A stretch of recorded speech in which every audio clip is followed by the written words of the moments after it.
As Allied tanks advanced across the battlefields of World War II, German engineers responded with some of the most inventive and deadly anti-tank weapons ever developed. Their solutions ranged from close-range magnetic charges used in desperate encounters to enormous artillery systems capable of smashing through steel from incredible distances. If you're passionate about in-depth military history, tactical innovation, and battlefield technology, be sure to subscribe so you don't miss an episode. Small anti-tank rifles and light weapons played an important early role. First, the Panzer Buch 38. Developed in the late 1930s, this sophisticated semi-automatic rifle fired a specialized 7.92 mm tungsten cord round. It weighed a substantial 16.2 kilograms and was capable of penetrating 30 millimeters of armor at a distance of 100 m. However, because of its prone design and its tendency to jam under field conditions, it was soon withdrawn from production. Next, Panzer Buch 39, PSB 39. This was the simplified manually operated falling block successor to the 38. It retained the same high-velocity 7.92 mm cartridge, but dropped the weight down to 12.6 kilograms for better infantry mobility. Although highly effective during the early Blitzkrieg campaigns, advancing Allied armor thickness rendered it obsolete by 1941. Continuing 2.88 centimeters Shore Panzer Bucher 41 SPSB 41 SP YLP Bru. This heavy anti-tank rifle utilized a revolutionary squeeze-bore barrel design that tapered from 28 mm at the breech to 20 mm at the muzzle.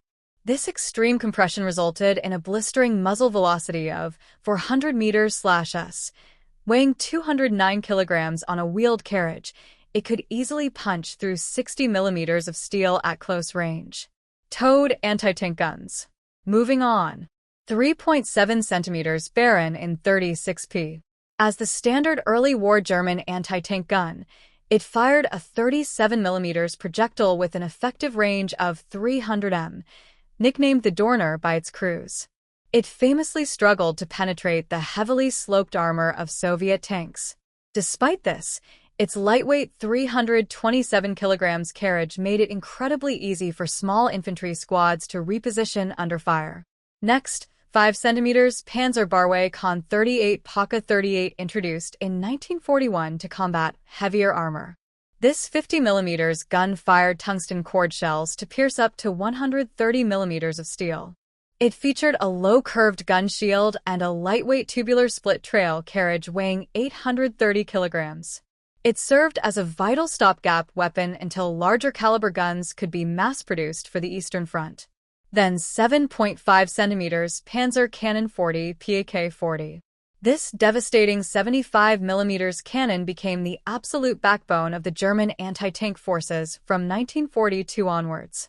Weighing 1,425 kilograms, it could accurately deliver a lethal armor-piercing shell up to 800 meters away. It was highly successful against almost every Allied tank it faced and saw extensive service until the final days of the conflict. Following that, 8.8 centimeters Pongaraguan and 43 PA 43 derived directly from the legendary 88 mm anti-aircraft flak gun. This dedicated anti-tank variant possessed terrifying stopping power. Its massive 71 caliber barrel-fired shells at over 1,000 meters per second, effortlessly destroying heavy tanks from well beyond 2 kilometers.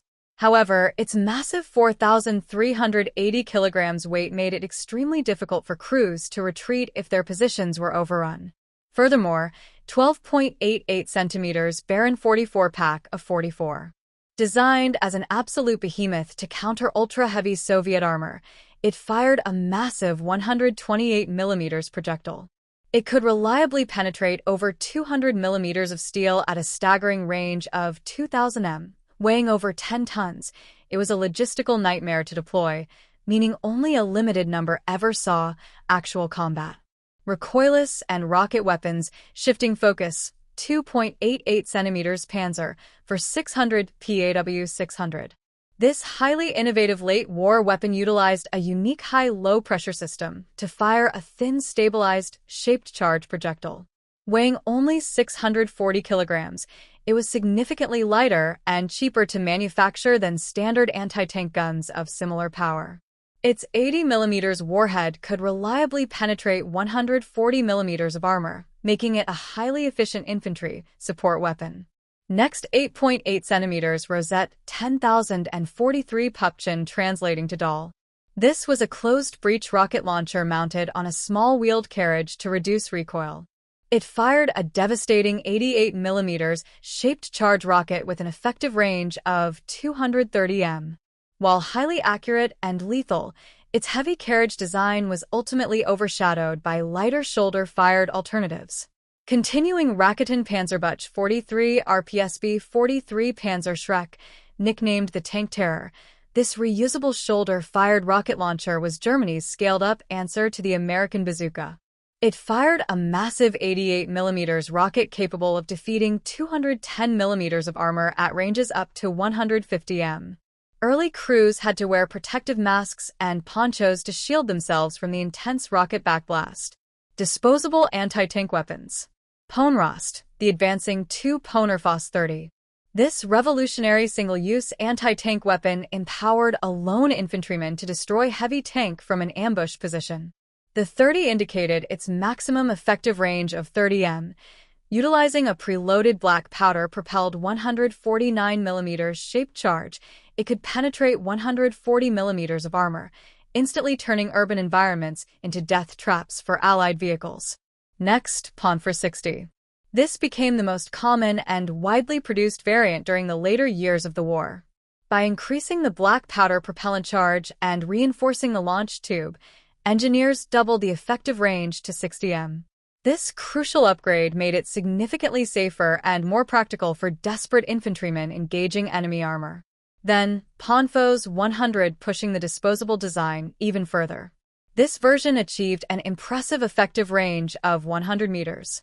It utilized a two-stage propellant charge consisting of 190 grams of black powder to accelerate the heavy warhead further, without bursting the tube. Its armor-piercing capabilities remained exceptionally lethal, capable of penetrating up to 200 millimeters of solid steel. Furthermore, Panzer 150 as the final major wartime evolution of the series. This model was designed for extended engagement distances. It featured a redesigned, more aerodynamic warhead and a highly reinforced launch tube, allowing it to hit targets at 150 meters. It laid the direct technological groundwork for the reusable Soviet RPG systems developed during the Cold War. Mines and charges. Finally, Hado held on 3 kilograms. This was a highly dangerous, magnetically attached shaped charge anti-tank grenade weighing exactly 3 kilograms. A brave infantryman had to sprint directly up to an enemy tank, slap the 3 strong magnets onto the steel hull, pull the friction igniter, and run for cover. Its shaped charge concentrated the blast inward, easily penetrating 140 millimeters of armor plate. Next, Panzer L. This was a hand-thrown lethal anti-tank grenade explicitly designed for close-quarters infantry combat. It featured canvas fins that sprang open in midair to stabilize its flight, ensuring the shaped charge warhead impacted the tank armor at the perfect 90-degree angle. Weighing just over 1 kilogram, a skilled thrower could destroy a tank from a safe distance of up to 30 m. Continuing, Teller Mine 35. This was the classic widely deployed German anti-tank blast mine used throughout the entirety of the war. Shaped like a large flat plate, it packed 5.5 kilograms of high-explosive TNT inside a robust steel casing. It required a heavy pressure of 180 kilograms to detonate, ensuring it specifically targeted the tracks and undercarriages of advancing enemy vehicles. Then Top Mine. This was a fully non-metallic anti-tank mine constructed from pressed wood pulp, sawdust, and a tar-like waterproofing material. It was brilliantly engineered specifically to be entirely undetectable by early Allied electronic metal detectors, creating an invisible and deadly barrier. It utilized the unique glass igniter that crushed under the heavy weight of a tank tread to trigger the explosive charge. Following that, Glasman 43. While initially designed primarily as an anti-personnel weapon, these lethal glass mines became a stark symbol of Germany's resourced late-war industry. Its thick glass construction completely bypassed Allied metal detectors and created horrific, untraceable shrapnel wounds that field surgeons struggled to treat. It highlights the increasingly desperate asymmetrical engineering tactics deployed as the conflict drew to a close. Lastly, Panzer Stab Mine 43. Stab Mine 43. This desperate weapon of last resort consisted of a shaped charge warhead rigidly mounted on a wooden handle. It was intended to be thrust directly into the tracks, engine decks, or weak points of a passing tank by infantry hiding in deep trenches or ruined buildings. It essentially functioned as an explosive spear, practically guaranteeing high casualties for the brave soldiers ordered to use it. Analyzing this massive evolution in weaponry gives us a chilling look into the brutal realities of armored warfare.